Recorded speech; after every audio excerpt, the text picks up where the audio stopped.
नमस्कार साथियों और प्यारे मित्रों। आज हम लोग बात करने वाले हैं गुल्म निदान के अंतर्गत बात करने वाले हैं शोणित गुल्म या रक्तज गुल्म की बात करेंगे। तो शोणित गुल्म या रक्तज गुल्म एक निदान स्थान में तो पढ़ना ही पढ़ना है। साथ ही साथ गायनी के केसेस में जब हम लोग स्त्री प्रसूति की बात करते हैं तो उसमें भी कहीं न कहीं गर्भ से इसकी तुलना की जाती है। तो जो लक्षण साइन सिम्पटम्स गर्भ के होते हैं वही साइन सिम्पटम शोणित गुल्म या रक्तज गुल्म के भी होते हैं, है ना? तो उसको हम लोग डिटेल में पढ़ने वाले हैं, देखेंगे आपको बहुत ही बेनिफिट होने वाला है इस चैप्टर से, इस टॉपिक से। तो देखेंगे सबसे पहले गुल्म क्या होता है। तो गुल्म एक जैसे अगर बात करें कि जैसे हम लोग की झाड़ी होती है, हेज होती है, जो कि आपस में बिल्कुल गोलाकार होती, पिंडे के आकार की होती है। जैसे जो कुछ पौधे होते हैं ना, सड़क पे देखा होगा, उसको एकदम बिल्कुल हेज राउंड नुमा कटिंग होती है, तो वो गुल्म कहलाते हैं, है ना? जो छुप होते हैं, झाड़ी होती है। उसी तरह से गुल्म क्या है, एक लंप होता है बॉडी में, एब्डोमेन में एक लंप होता है।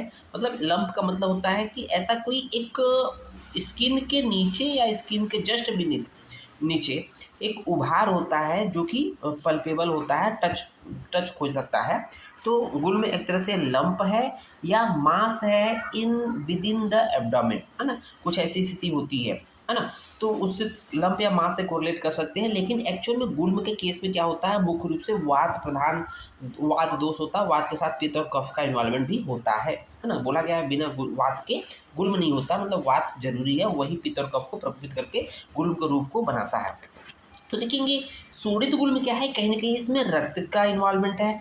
तो चरक ने निदान स्थान के तीसरे चैप्टर में श्लोक नंबर 12 में क्या कहा है, शोणित गुल्मस्तु खलु स्त्रियाम एव भवतु।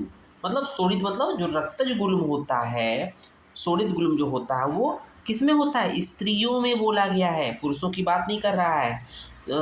स्त्रियाम एव भवतु न पुरुषस्य, अर्थात पुरुषों में नहीं होता, केवल स्त्रियों में होता है।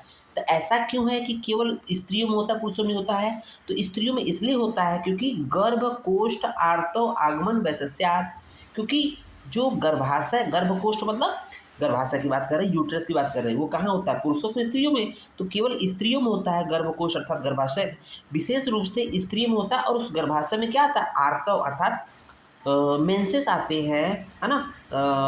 आर्तव का आगमन होता है पर मंथ। तो जो मेंसेस आते हैं उसकी विशेषता की वजह से ये केवल और केवल स्त्रियों में होता है, पुरुषों में नहीं होता है।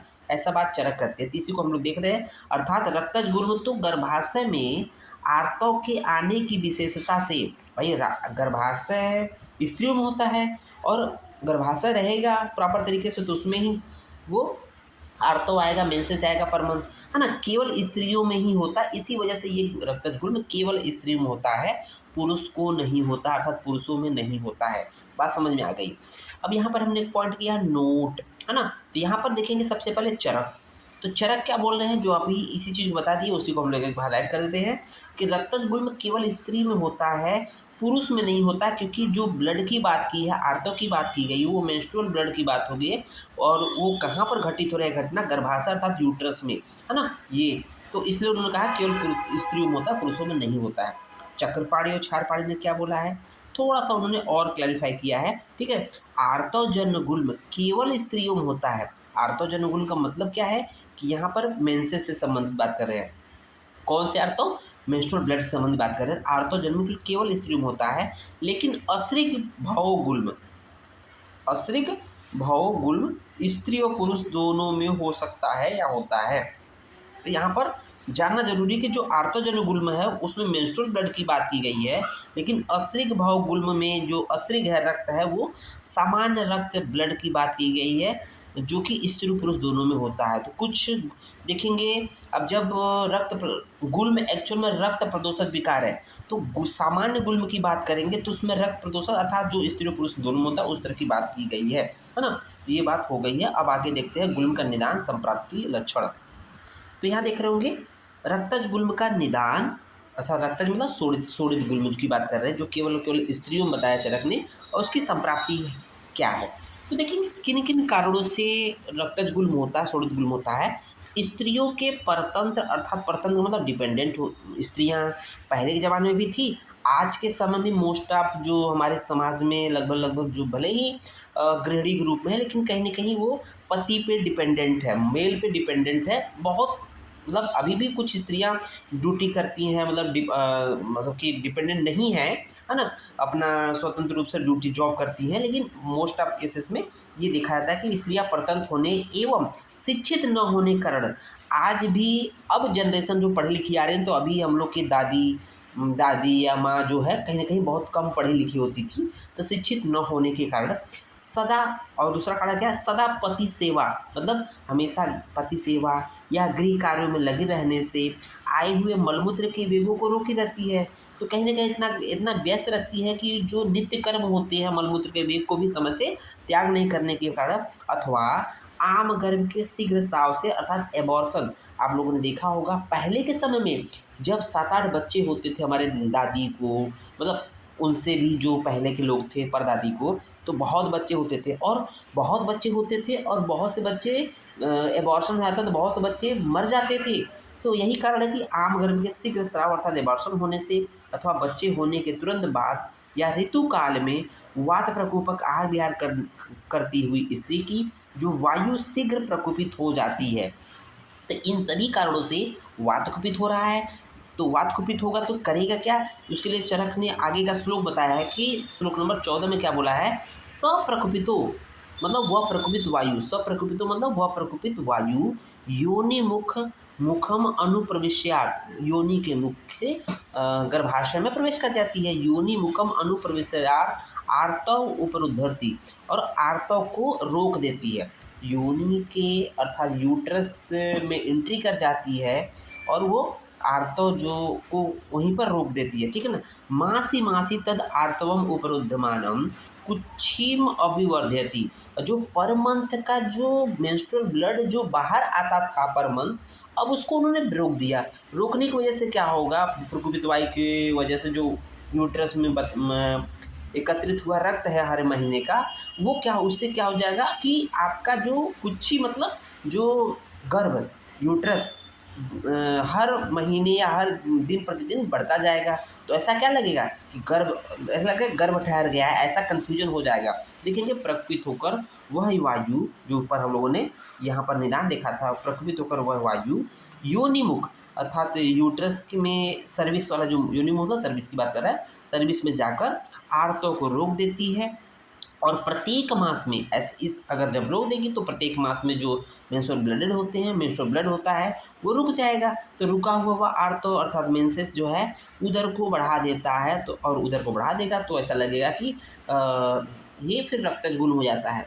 हाँ, कभी कभी गर्भ भी होता है, गर्भ भी होता है, तो यहाँ पर रक्तज गुल्म का जो डिफरेंशियल डायग्नोसिस होता है वो गर्भ से किया जाता है। ये कैसे पता चलेगा, तो इसके लक्षण जब देखेंगे तो इसके लक्षण बिल्कुल हूबहू गर्भ की तरह दिखते हैं, है ना। तो आइए देखते हैं रक्तज गुल्म का लक्षण, ठीक है। तो देख रहे होंगे रक्तज गुल्म के लक्षण की बात कर रहे हैं।